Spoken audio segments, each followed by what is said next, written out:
Liberando su potencial. Hablando de potencial humano, ¿alguna vez se han preguntado a qué se debe la gran disparidad de resultados y desempeño entre una persona y otra?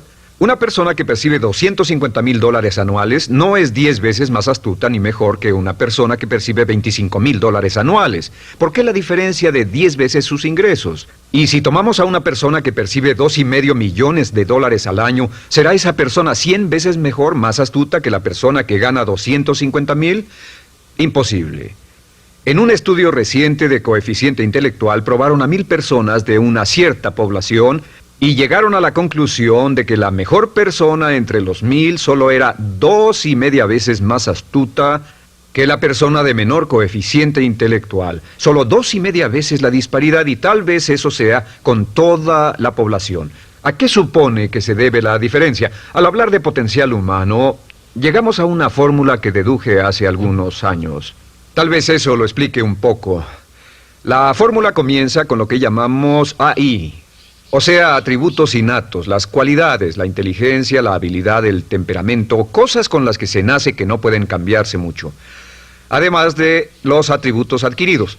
Estos atributos son muy importantes, son su educación, su capacitación, sus capacidades, su experiencia, conocimiento, sabiduría, etc., multiplicado por A, que es su actitud, es igual al potencial humano individual, o al desempeño humano individual o resultados individuales humanos.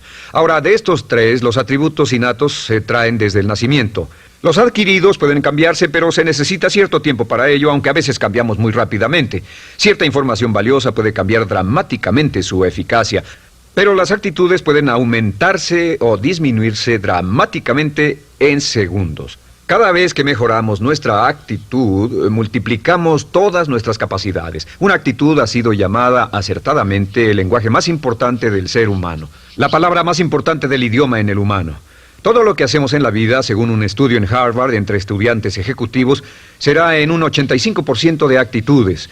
Un 85% de su éxito estará determinado por su actitud. Eso significa que está determinado por cuán positivo o cuánta actitud mental positiva se tenga.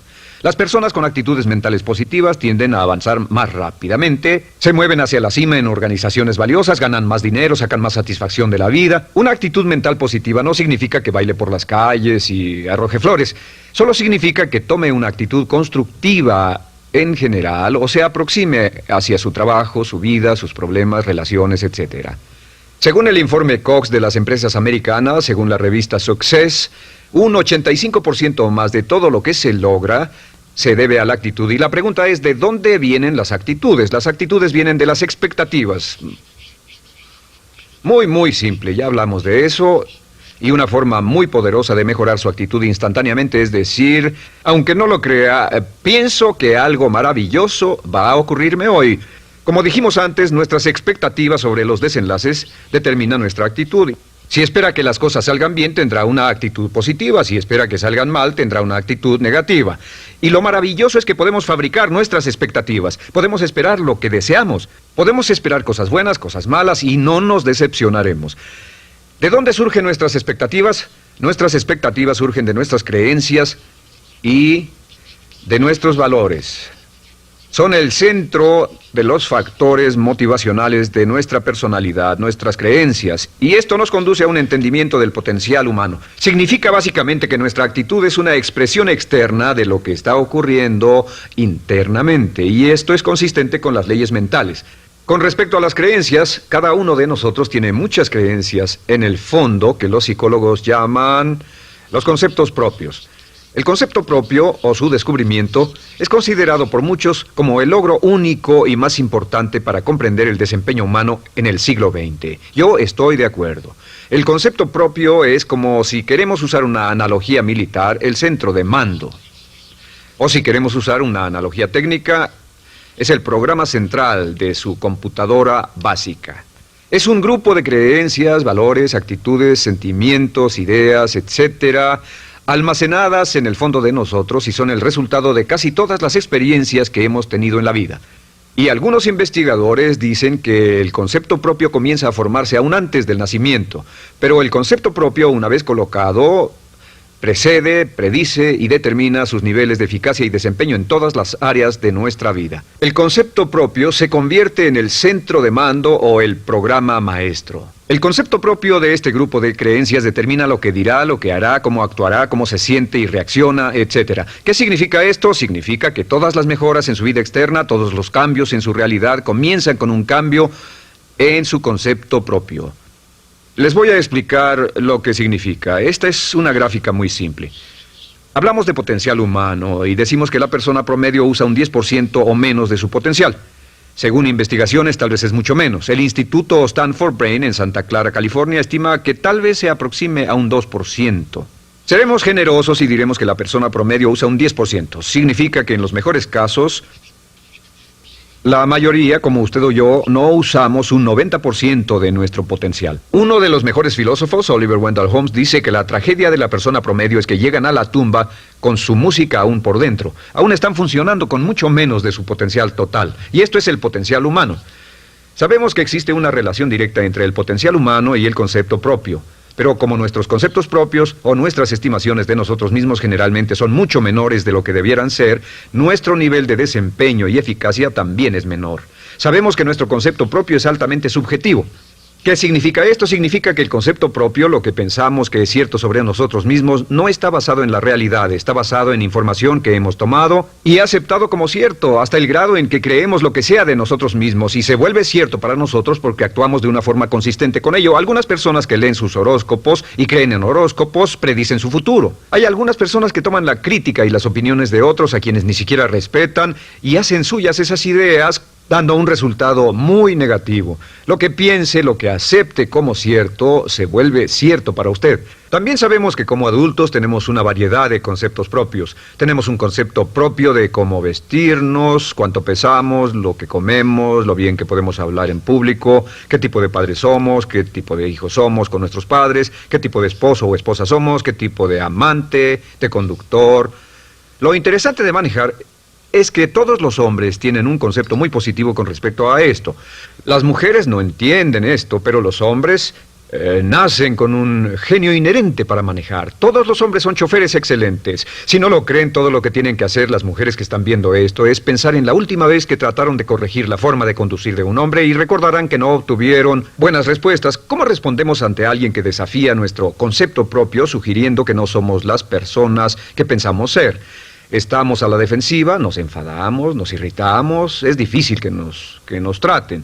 Tenemos un concepto propio de lo creativos que somos, lo inteligentes, lo rápido que leemos, lo bueno que somos en los deportes, y si practicamos una gran variedad de ellos, tenemos un concepto propio para cada uno de ellos. Tenemos un concepto propio de lo bien que cocinamos, de lo bien que educamos a nuestros hijos, de lo bien que limpiamos nuestra casa, los autos que manejamos, etc. Y también de lo que valemos por lo que ganamos. Es muy interesante saber que nunca ganamos más del 10% de nuestro concepto propio en ingresos. Nuestro concepto propio determina nuestro nivel de ingresos. Este nivel de concepto propio se llama zona de confort. Y aunque querramos más dinero, veremos que la tendencia humana natural de todas las actitudes es luchar por lograr entrar a la zona de confort y luego quedarnos ahí. Si ganamos un 10% por encima de nuestro concepto propio de ingresos, tendremos una necesidad imperante de deshacernos de ese dinero. Lo donaremos, lo gastaremos en forma extravagante y hasta lo perderemos si recibimos demasiado. Las personas que ganan la lotería siempre están quebradas a los 2 o 3 años. Queman el dinero porque ese dinero está más allá de su concepto propio. Si gana 10% o menos de su nivel de concepto propio, se descubrirá luchando, trabajará más duro, más tiempo, pensará en forma más creativa, buscará diferentes formas para aumentar sus ingresos o sus segundos ingresos. La única forma de mejorar cualquier parte de su vida, incluyendo sus ingresos, es aumentando el nivel del concepto propio de sus ingresos, comenzando a pensar en usted como si estuviera ganando más dinero. Si quiere bajar de peso, la única forma en que podrá lograrlo es pensando en que está delgado. Piense en usted mismo como una persona más delgada. Si quiere volverse una persona más popular, más amorosa, más feliz o más sana, comience a pensar una y otra vez en esas cosas hasta que se vuelvan parte de su nuevo concepto propio. Hablaremos de eso más adelante. Es una parte esencial de la programación de su mente hacia el éxito. Su concepto propio global está determinado por el promedio de sus conceptos propios en las áreas que considere importantes. Ahora, su concepto propio está formado de 3 partes críticas. La primera parte del concepto propio es el ideal propio. El ideal propio es la persona que más desearía ser, es su idea de lo que constituye un ganador, es su visión ideal de lo mejor que puede ser usted. Nada más, una de las cosas que sabemos de las personas con éxito es que las personas con éxito tienen ideales propios muy claros, ideales claros de quién quieren ser en el futuro. Las que no tienen éxito tienen ideales muy vagos. El número 2 es la autoimagen. La autoimagen es como un retrato de cómo se ve a sí mismo y lo que piensa de sí mismo. La autoimagen es el espejo interno, es como se percibe a sí mismo ahora en su desempeño actual, en forma cotidiana. La tercera parte es su autoestima. Su autoestima es cómo se siente consigo mismo. Cómo se siente consigo mismo es la fuerza motriz, el motor, la fuerza poderosa dentro de su subconsciente. Es la fuerza de energía dentro de su concepto propio y determina casi todo lo que le pasa. La mejor definición de autoestima es cuánto se agrada a sí mismo. Cuánto se agrada a sí mismo como esposo, cuánto se agrada a sí mismo como empleado, cuánto se agrada a sí mismo como jefe, como inversionista, como orador profesional, como atleta, etcétera. Según se agrade a sí mismo, su nivel de autoestima, su sentimiento emocional global respecto a cualquier área de su vida, determina su desempeño y su eficacia en dicha área. Lo sorprendente es que se convierte en lo que piensa, su concepto propio es maleable, su autoestima puede formarse repitiendo una y otra vez: me agrada mi persona, me agrada mi persona, me agrada mi persona. Me agrada mi persona, me agrada mi persona, me agrada mi persona. Entre más se repita, me agrada mi persona, me agrada mi persona, entre más lo repita una y otra vez, más crecerá su autoestima, y entre más crezca su autoestima, más crecerá su concepto propio global. Cuando crezca su concepto propio global, su desempeño será mejor en todo lo demás que emprenda. Cada vez que diga, me agrada mi persona, me agrada mi persona, me agrada mi persona, me agrada mi persona, me agrada, será como bombearse psicológicamente. Todo lo que pase que haga que su autoestima suba, hará que se comporte mejor. Todo lo que haga que su autoestima baje, hará que se comporte peor, que cometa errores, que sea infeliz, etc. Un punto crítico de agradarse a sí mismo, sobre autoestima y agradarse a sí mismo, es que, número 1, nunca puede querer a nadie más de lo que se quiere a sí mismo. Que su nivel de autoestima es determinante de la calidad de relaciones que tenga con los demás. Y número 2, es que nunca puede esperar que nadie más lo quiera o respete más de lo que se respeta a sí mismo. Cuanto se agrade o se respete a sí mismo, determina sus actitudes hacia usted.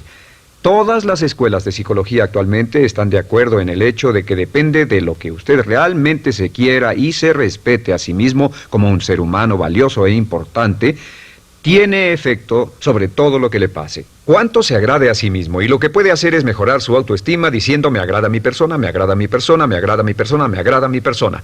Y esto nos lleva a la pregunta: ¿de dónde viene el concepto de autoestima?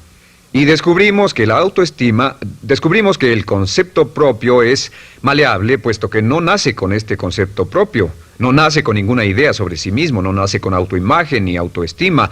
Nace, en cierto modo, como potencial propio. Es la mejor forma de plantearlo. La persona promedio llega al mundo como potencial puro. Y no tiene el concepto propio de que todo lo que es ahora, todo sentimiento que tiene, toda actitud o valor, tuvo que aprenderlo en el transcurso de su vida. También sabemos que el niño llega al mundo con una necesidad imperante de amor y contacto. Y como una gran cantidad de investigaciones lo indican, necesitamos mucho amor y contacto durante toda nuestra vida, pero en especial durante nuestros años de formación, porque de niños aprendemos quiénes somos, cuánto valemos, si somos importantes, inteligentes, amorosos, chistosos. Todo esto lo aprendemos por la forma en que nuestros padres nos tratan. Si nuestros padres, nuestros parientes, tíos o tías, en especial nuestros padres, nos tratan como si fuéramos realmente importantes, crecemos pensando que somos realmente importantes, pero si nuestros padres no lo hacen, pasa algo más. Sabemos que los primeros años de vida son los más importantes para el desarrollo del concepto propio, que un niño comienza a partir de cero. El niño nace sin saber quién es él o ella. Son sumamente valiosos el primero, segundo, tercero, cuarto y quinto años de vida. Algunos psicólogos pensaban que eran los 5 primeros años, pero ahora dicen que son los 3 primeros años. En sus 3 primeros años de vida el niño aprende quién es, y dicen que si se les da suficiente cantidad y buena calidad de amor en los 3 a 5 primeros años, los prepara usted de por vida. Los coloca en una base sólida de autoestima y confianza en sí mismos, valor e importancia realmente. Existe una relación directa entre la calidad y la cantidad de amor y el desarrollo de una personalidad sana. Entre más amor, amor incondicional, reciba un niño en sus años formativos, más fuerte será la base de su personalidad. El reverso de la educación es que casi todos los problemas de psicosis, neurosis, perturbaciones de la personalidad y problemas de comportamiento surgen de los problemas que se tengan con el concepto propio. Ahora observemos a los adultos. Aquí está nuestra personalidad adulta. Si nos observamos, podemos llegar a reparar nuestras bases, por así decirlo, repitiéndonos una y otra vez: me agrada mi persona, me agrada mi persona, me agrada mi persona, y llevamos ese concreto reparador hacia la base de nuestra personalidad. Los niños necesitan el amor como las rosas necesitan la lluvia. Los niños que carecen de amor a menudo mueren por escasez de amor. Es una enfermedad llamada marisma. Ahora, ¿qué más sabemos sobre los niños? Sabemos que los niños llegan al mundo con dos atributos notables. El primero es que no sienten temor. Los niños nacen sin temores. No temen a nada excepto a caerse y a los ruidos fuertes. Y esto se expresa en sus actitudes: yo puedo. Los niños llegan al mundo pensando que pueden hacer cualquier cosa, y quien haya criado a un niño hasta la edad de 3, 4 o 5 años sabe que debe pasar esos primeros años evitando que se maten, porque son como pilotos japoneses, porque no le tienen miedo a nada. Su segundo atributo es que llegan al mundo totalmente espontáneos. Dicen lo que quieren, hacen lo que quieren, son totalmente desinhibidos. Totalmente. Ellos no temen hacer nada de lo que desean, y esto se expresa en su actitud: no quiero.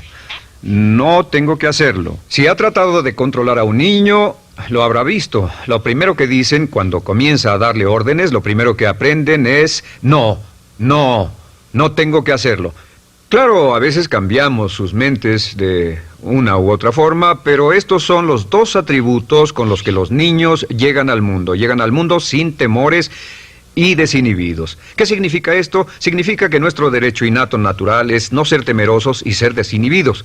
Y solo cuando podemos crear la misma situación en nuestra vida adulta, cuando no tememos y somos desinhibidos, nos sentimos a gusto con nosotros mismos. Las mejores organizaciones, las mejores compañías son las que crean un ambiente donde nos sentimos sin temores y sin reservas para ser nosotros mismos y para hacer lo mejor de nosotros. Al crecer descubrimos que los niños aprenden de dos maneras. La primera es por imitación. Imitan a uno o a ambos padres, en especial al padre dominante. Algunas veces el padre dominante cambiará cuando crezca el niño, y a veces los niños imitan al padre, a veces a la madre, pero aprenden por imitación.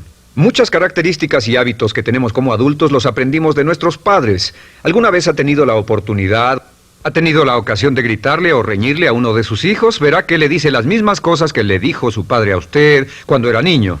Así que imitamos. A veces imitamos su caminar, a veces su forma de hablar, a veces imitamos sus valores, sus creencias, etc. Aunque esos valores y esas creencias no tengan ningún valor. ¿Por qué?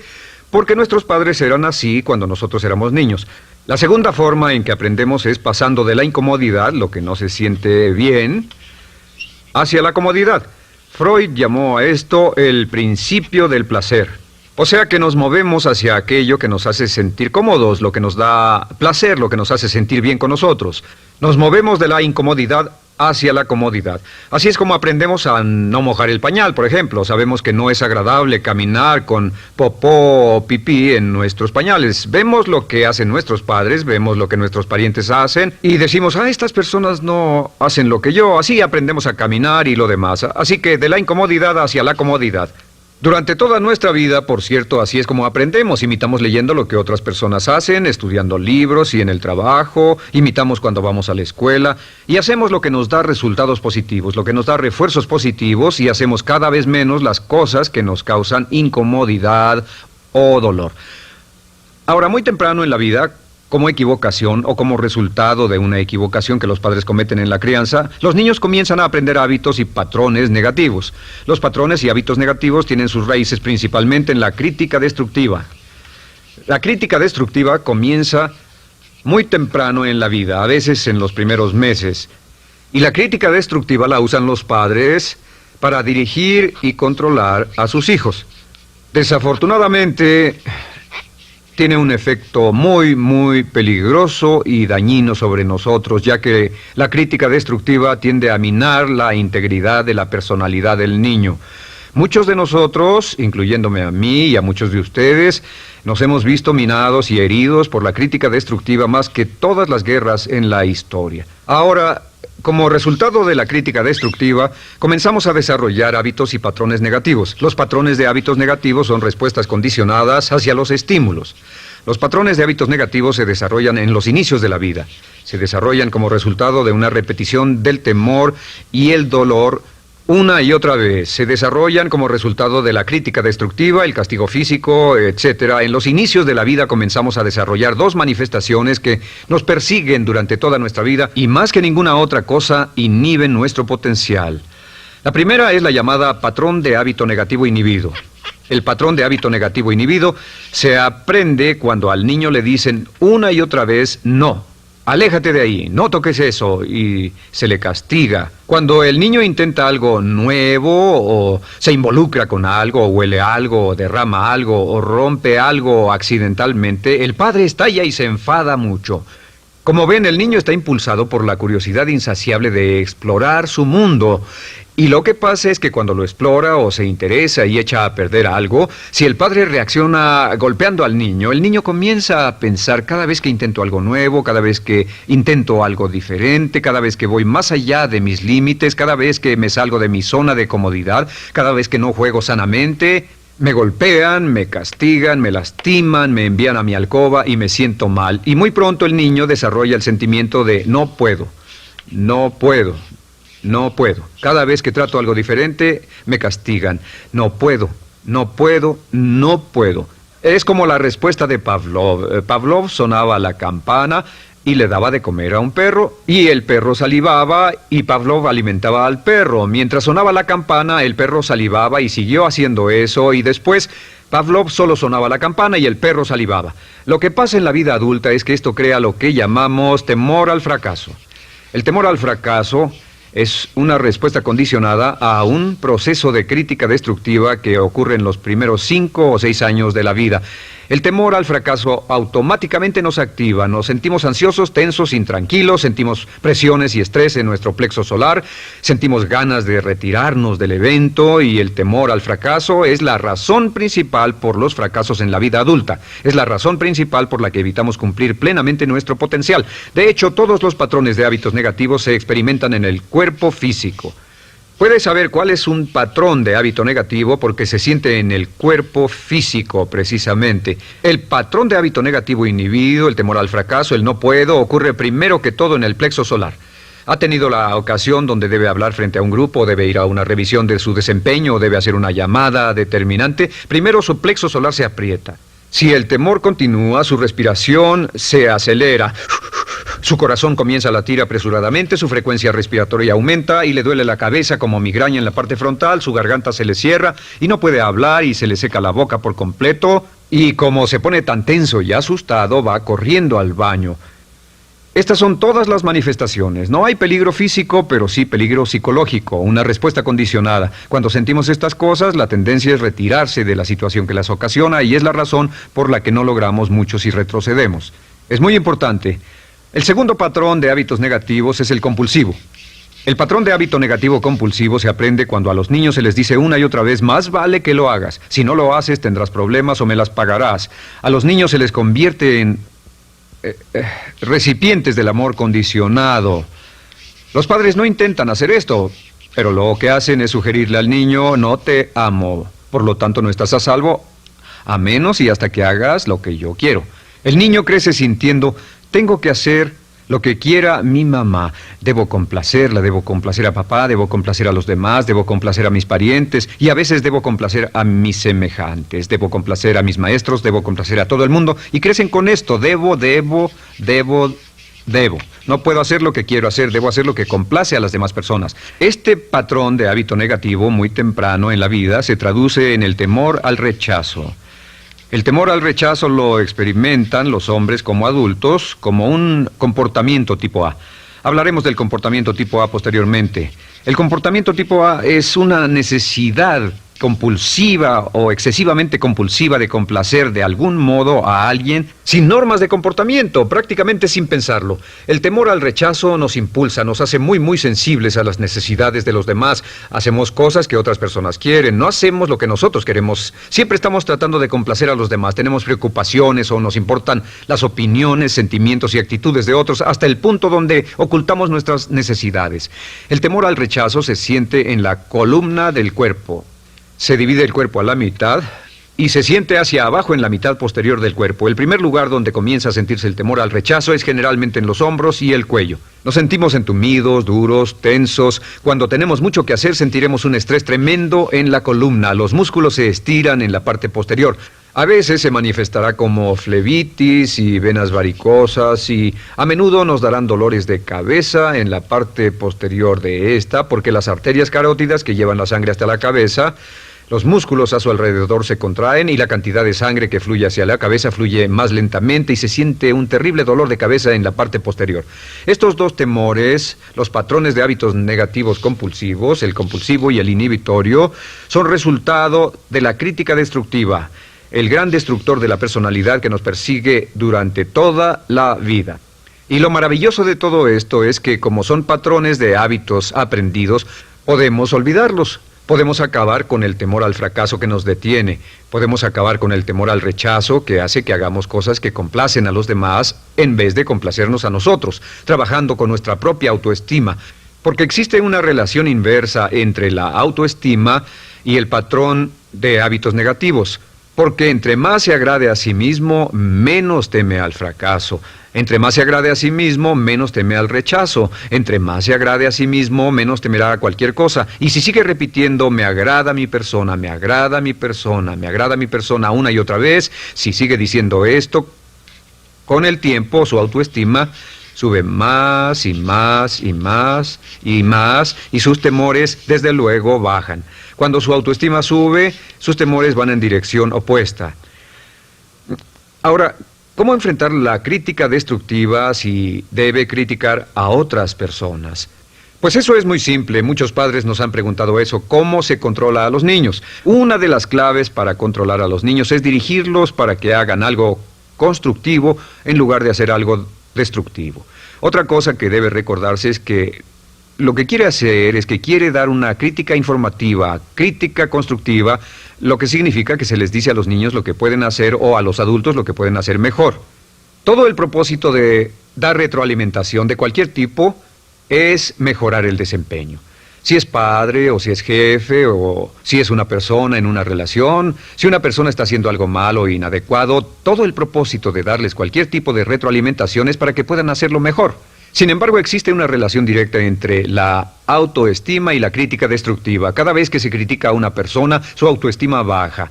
Y cada vez que su autoestima baja, su habilidad para desempeñarse baja. Si critica a una persona en forma destructiva demasiado tiempo, llegará a un punto donde no intentarán nada. Se convierte en lo que llamamos hipersensible. Un adulto hipersensible es aquel que no puede aceptar críticas de nadie. Un adulto hipersensible es una persona que está muy tensa, ansiosa, si siquiera sugiere que no está haciendo lo correcto. Si trata con un adulto hipersensible, la clave es sentarlo y recordar 4 cosas. Número 1, comenzar con alabanzas. Número 2, proteja la autoestima de la persona a toda costa. Número 3, discuta el desempeño y no a la persona. Hable del comportamiento más que de la persona. Y número 4 es enfocarse hacia el futuro en vez de en el pasado. Enfóquese hacia lo que va a hacerse en forma diferente en el futuro en vez de lo que pasó en el pasado. ¿Por qué? Una razón muy simple, porque una persona no puede controlar el pasado. Al no poder controlar el pasado, cualquier crítica de lo que han hecho en el pasado les da un estrés tremendo y frustración. Así que, en resumen, la clave del éxito en la vida es una actitud mental positiva. Una actitud mental positiva se basa en expectativas de éxito, de una serie de expectativas positivas. Esa serie de expectativas positivas se basa en sus creencias y en su concepto de sí mismo. El centro de su concepto propio que determina su eficacia en la vida es su autoestima, y su autoestima se mide por cuanto se valore a sí mismo. Las dos cosas que nos frenan más que nada son el temor al fracaso y el temor al rechazo. Y uno de nuestros secretos centrales de éxito es este: Conviértase en un organismo generador de autoestima perpetua. Haga continuamente cosas para usted mismo, hacia sí mismo en su vida, que hagan que se agrade a sí mismo, que se ame, que se acepte, que se respete, que hagan que se sienta fantástico con usted mismo. Si es un jefe o un padre, no olvide que la clave para el máximo desempeño en su hogar y en su trabajo es hacer que las personas se sientan maravillosamente consigo mismas. Entre mejor se sienta consigo mismo y más se agrade, más probable será que logre que las personas a su alrededor lo quieran, lo acepten, lo respeten, se respeten.